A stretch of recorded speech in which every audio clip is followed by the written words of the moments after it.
आधी रात का सन्नाटा और झींगुरों की आवाजें, गांव की टिमटिमाती बत्तियां उस काले आसमान में तैरते चांद का साथ दे रही थीं। दयानंद परिवार के साथ मायापुर गांव के अपने नए घर में पहली रात गुजार रहा था। घर के चारों ओर घना जंगल था और गांव वालों ने चेतावनी दी थी, यहाँ रात को बाहर मत जाना, खासकर आधी रात के बाद। लेकिन चेतावनियां हमेशा जिज्ञासा को जन्म देती हैं। इसी घर में दयानंद का छोटा बेटा विवेक अपनी खिड़की के पास बैठा हुआ था। मोबाइल में वीडियो देखते देखते अचानक उसने खिड़की के बाहर से पायल की झंकार सुनी। आवाज इतनी साफ थी कि ऐसा लगा जैसे कोई खिड़की के ठीक नीचे खड़ा हो। विवेक ने खिड़की से झांक कर देखा, लेकिन वहां कुछ नहीं था। फिर भी वह आवाज बार बार सुनाई दी। विवेक ने मुस्कुराते हुए खुद से कहा, गांव वाले सच में अंधविश्वासी हैं, शायद यह किसी लड़की की चाल हो। उसने इस बात को नजरअंदाज किया और सोने चला गया। लेकिन क्या वह वाकई सो पाया? नहीं, वह आवाजें उसके दिमाग में गूंजती रहीं। अगले दिन गांव में विवेक की मुलाकात कुछ नए दोस्तों से हुई।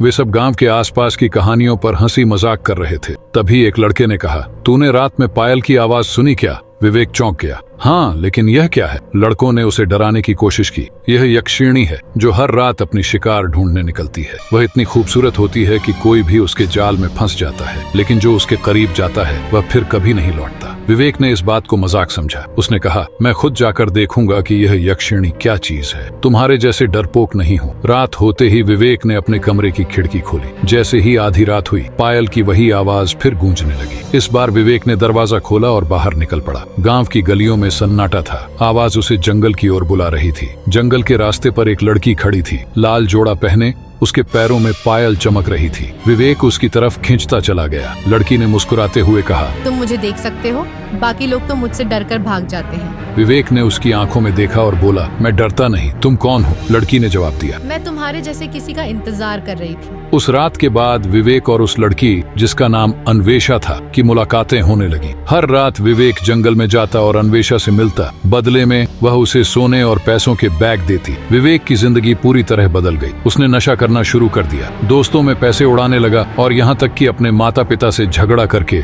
अलग रहने लगा। लेकिन हर खुशी की कीमत होती है। विवेक का शरीर धीरे धीरे कमजोर होने लगा। उसकी आंखों के नीचे गहरे काले घेरे पड़ गए थे। एक दिन उसकी मुलाकात सिया नाम की एक लड़की से हुई। सिया की मासूमियत और दयालुता ने विवेक को बदलने की प्रेरणा दी। उसने फैसला किया कि वह अब अन्वेषा के जाल से निकल जाएगा। उस रात जब विवेक ने अन्वेषा से मिलने से इनकार किया तो वह खुद उसके कमरे में आ गई। उसकी आंखों में गुस्सा और उसके चेहरे पर एक शैतानी मुस्कान थी। तुम मुझे छोड़ना चाहते हो?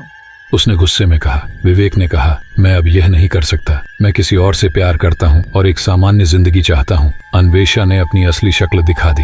उसका चेहरा विकृत हो गया और उसकी आवाज भयानक हो गई। उसने चिल्लाकर कहा, जो मेरा है वह हमेशा मेरा रहेगा। सिया को भूल जाओ, वरना उसे मैं खुद खत्म कर दूंगी। विवेक ने अन्वेषा की धमकी को नजरअंदाज किया और सिया से मिलने गया। लेकिन जब वह सिया के घर पहुंचा तो देखा कि सिया का शव पंखे से लटक रहा था। विवेक के पैरों तले जमीन खिसक गई। वहीं कोने में खड़ी अन्वेषा हंस रही थी। मैंने कहा था, जो मेरे और तुम्हारे बीच आएगा वह जिंदा नहीं रहेगा। अब तुम्हारी बारी है। विवेक ने अपने दर्द और गुस्से में चिल्लाते हुए कहा, तुमने मेरी जिंदगी बर्बाद कर दी, लेकिन अब मैं तुम्हारा गुलाम बनकर नहीं रह सकता। उसने अपनी जेब से पिस्टल निकाली और खुद को गोली मार ली। अन्वेषा ने उसकी लाश की तरफ देखते हुए कहा, तुम मुझसे बच नहीं सकते। मरने के बाद भी तुम मेरे साथ रहोगे। लालच और वासना का जाल इंसान को उसकी बर्बादी की ओर ले जाता है। आत्मसंयम और सच्चा प्रेम ही सच्ची मुक्ति का मार्ग है।